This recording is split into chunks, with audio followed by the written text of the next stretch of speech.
kung inulutas ng mga pagbago ang lawas sa pagigsuo sa Jerusalem, uban sa ikatawan ka, huyang kagulang sa kahitilan, uban sa pagsaling pag-among kita sa Diyos, ang maghahatag o kinabuhi sa nakakapagka, ang iyok ng banaw ng pagkakalawas, ngadto sa kahigpit o sa katilipan sa labas santos. Magpaluloy mo ka ang Diyos nila sa pagbubuo ng Muslim, o pasayin mo ang tananian pangasala. Dahil ka siya ni Kristo ang ayaw magbalantan, ngadto sa matutunan ng buhiman, di pagpuyog siya Panginoon, uban sa Diyos na anong amahan. Ibon sa Katawang Santos, katuwanan sa ating mga kinapusan, magmalimayon ka siya hangtod sa kahapura. Mga santos sa Diyos, sumalingarong nabawi siya, mga anghel sa gitong sugatan ninyo siya. Ikaw na si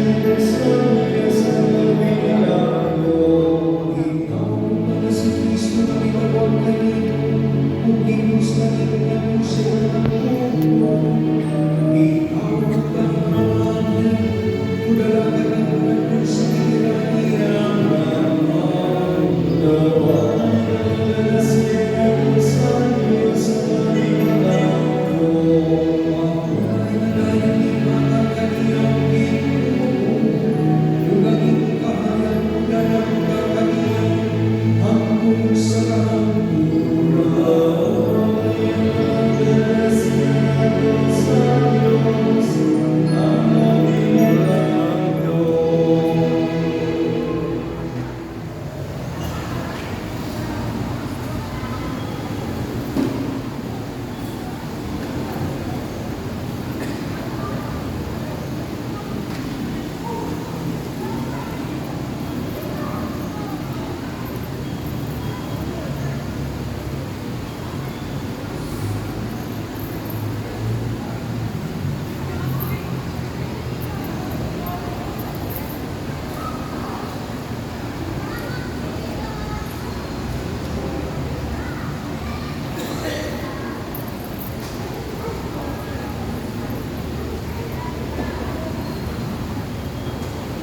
O ang halilang ipagulong.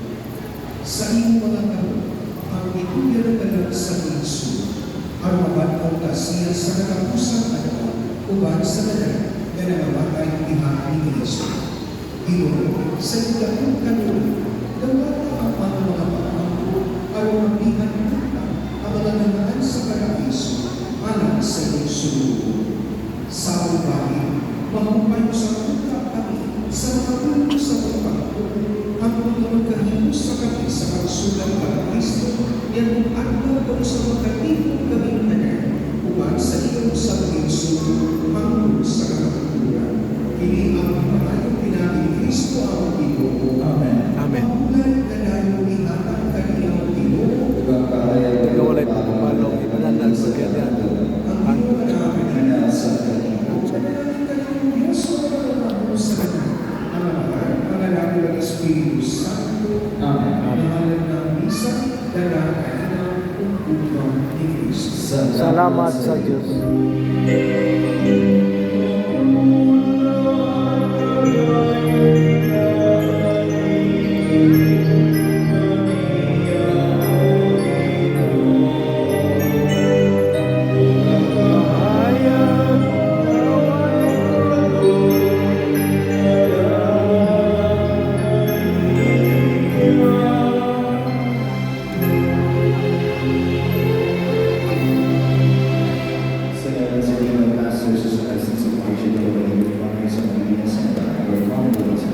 Dengan salam